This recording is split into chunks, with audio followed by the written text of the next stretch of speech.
کی جو حمایت نہ کرے آپ اس کو نوکری سے نکال دیتے ہیں، آپ اس کو گالیاں دیتے ہیں، آپ اس کو اٹھوا دیتے ہیں، آپ اس کے اوپر کیسز بناتے ہیں، آپ مارتے ہیں، چاہے وہ آپ کے اپنے ہی لوگ کیوں نہ ہوں، چاہے وہ آپ کے اپنے ہی دوست کیوں نہ ہوں، چاہے وہ آپ کے اپنے ہی محسن کیوں نہ ہوں، چاہے وہ آپ کے اپنے ہی فاؤنڈر ممبر کیوں نہ ہوں.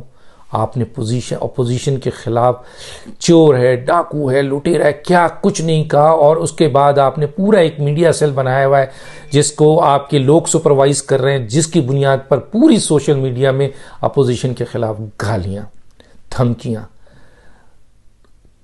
گندی ترین چیزیں دیکھنے کو ملی ہیں جو آج سے پہلے کبھی نہیں تھی.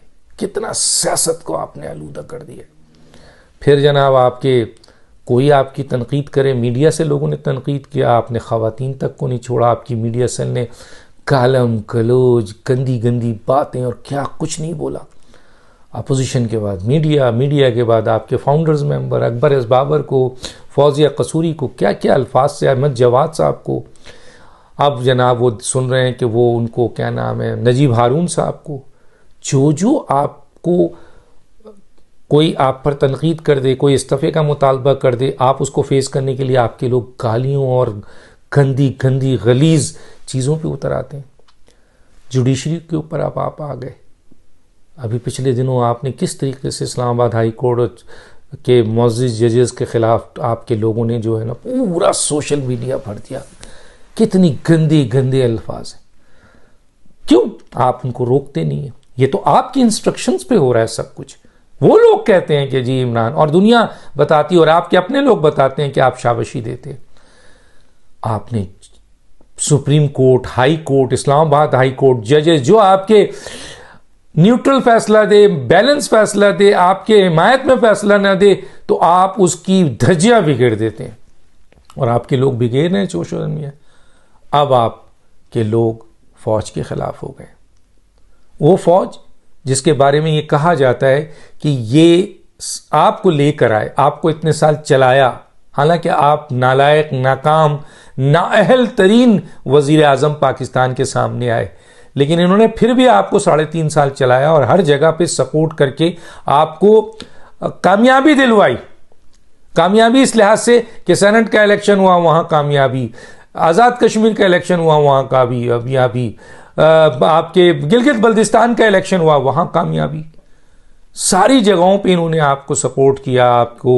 آپ ورنہ تو 1 منٹ میں اتحادی آپ کے خلاف تھے. وہ کہتے ہیں بھاگنا چاہ رہے ہیں، شروع سے بھاگنا چاہ رہے ہیں، لیکن اسٹیبلشمنٹ نے آپ کو. اور آج جب وہ نیوٹرل ہوئی ہے تو آپ اور آپ کے لوگوں نے اس کی دھجیاں بھی کہنے شروع کر دی. کس طرح ٹرولنگ ہو رہی، کس طرح آپ لوگ میڈیا میں پاکستان کے پاک آرمی کے خلاف مہم چلا رہے ہیں. کل تک آپ یہی چیزیں کہتے تھے کہ جناب یہ دوسری سیاسی جماعتیں چلاتی ہیں، جب تک آپ ایک پیج پہ تھے. آج آپ کیا کر رہے ہیں؟ ہم نے آپ سے بہت پہلے کہا تھا اور ہم نے باخبر بھی کیا تھا ان تمام اہم ترین اداروں کو بھی کہ عمران خان صاحب کی اگر حکومت میں آنے سے پہلے ان کی سٹیٹمنٹ اور ان کا مائنڈ سیٹ دیکھ لیں تو وہ کبھی بھی اداروں کی حمایت میں رہے، چاہے وہ جوڈیشری ہو چاہے وہ فوج ہو. انہوں نے انڈیا میں بیٹھ کر کیا جملہ کہا، انہوں نے آپ کے لندن میں بیٹھ کر کیا جملہ کہا، ان کے ساری چیزیں ریکارڈ پہ. اور ہم کہتے تھے جب ہم ان سے ملتے تھے تو ان کا مائنڈ سیٹ کبھی بھی اپنی ادارے کی حمایت میں نہیں تھا، ہمیشہ انہوں نے بہت مغالطات بکے. لیکن جب اقتدار کا سلسلہ آیا اور اقتدار ملنے لگا تو آپ نے کہا کہ ہم ایک پیج پہ ہیں. لیکن جیسے ہی اسٹیبلشمنٹ نیوٹرل ہوئی ہے کہ بھئی یہ سیاسی معاملہ ہے عدم اعتماد کا، آپ اس کو فیس کریں، تو آپ آگ بھگولا ہو گئے. آپ نے اداروں کو پارٹی بنا لیا. آپ نے کہا تھا کہ میں خطرناک ہو گیا ہوں. واقعی آج آپ کے اور آپ کے لوگ جو اس وقت سوشل میڈیا میں گندی ترین تضحیک والے جملے، گالم گلوچ، اتنے گندے جملے اپنے اداروں کے خلاف، اداروں کے سربراہوں کے خلاف کر رہے ہیں، شرم آتی ہے ہمیں.